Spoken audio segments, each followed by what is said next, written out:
Deputy commissioner عثمان علی نے XEN building, central station, rescue 1112، deputy director information, deputy director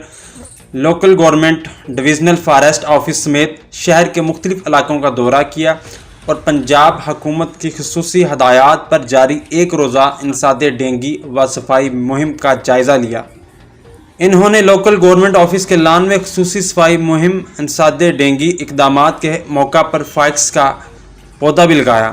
انہوں نے دورہ کے دوران افسران کو انفرادی طور پر ہدایت جاری کرتے ہوئے برسات کے ان دنوں میں صفائی ستھرائی اور جگہ کو خشک رکھنے سے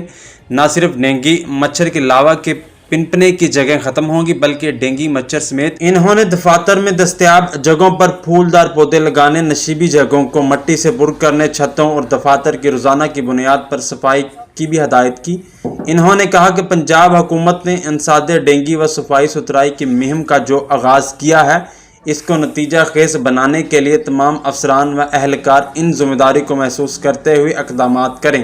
صفائی ستھرائی اور انسداد ڈینگی SOPs پر عمل درآمد کو یقینی بنائیں اور ہر سرکاری محکمہ اپنے دائرہ اختیار میں عوام کو بھی اس مہم میں شامل کرے۔ انہوں نے کہا کہ پنجاب حکومت نے خصوصی مہم کے لیے جو اہداف مقرر کیے ہیں انہیں ہر صورت میں حاصل کیا جائے۔ تمام محکمے اپنے دفاتر میں صفائی سے پہلے اور صفائی کے بعد کے تصاویری ثبوت فراہم کریں۔ اس موقع پر divisional forest officer Gohar Mushtaq, deputy director local government Aslam Khan Baloch, assistant director Anosh Daniel, deputy director information Khurshid Jilani, assistant director local government Zohaib Chaudhry نے اولڈ کمپلیکس اوکاڑہ میں صفائی ستھرائی کے لیے کیے جانے والے اقدامات، شجرکاری، دفاتر اور ملحقہ سڑکوں پر پودے لگانے سے متعلق بریفنگ دی۔